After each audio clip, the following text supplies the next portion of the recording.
As I hope all of you in this room already know, this is LA Press Freedom Week, right? Yeah. It's a fantastic opportunity to be part of Press Freedom Week.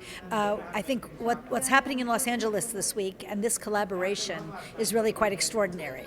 It's also quite necessary given all the threats to press freedom across the globe, but also here in the United States. We as media lawyers have all kinds of ways that we would argue that the product and the craft of journalism is different than what Julian Assange and WikiLeaks did in those early years when they first started posting State Department cables and the like. The Reporters Committee is a domestic legal services organization, and that most of the work we do is here in the United States.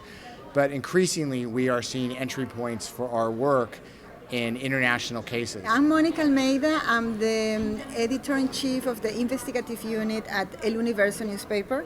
That is the main newspaper on the record in Ecuador. For us, it's easier to explain what we were living during Korea's presidency, because now you have Trump. For the last 10 years, we had a regime that was very strong against the press. We were also treated as corrupt, we were liars, we were sicarios de tinta. And the main problem, as it always is government repression. We've seen governments redefine journalism as terrorism. We see governments that say if you dissent from government policy, we're going to, say, prosecute you for fake news. I think it's important, Dean Mnuchin might like this pitch. Right? It's a pitch for law schools to get funding in order to ensure that their students, after they graduate, can actually go work with organizations around the world that are doing this kind of work. It's great that institutions and organizations do this kind of work. And one of the reasons why I was so happy to see the Hollywood Foreign Press Association do this is one thing that we see around the world is a kind of diminishing solidarity among journalists.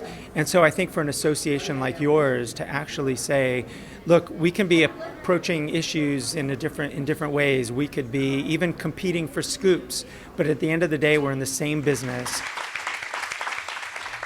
And thanks to all my colleagues of the Hollywood Foreign Press for supporting Press Freedom Week.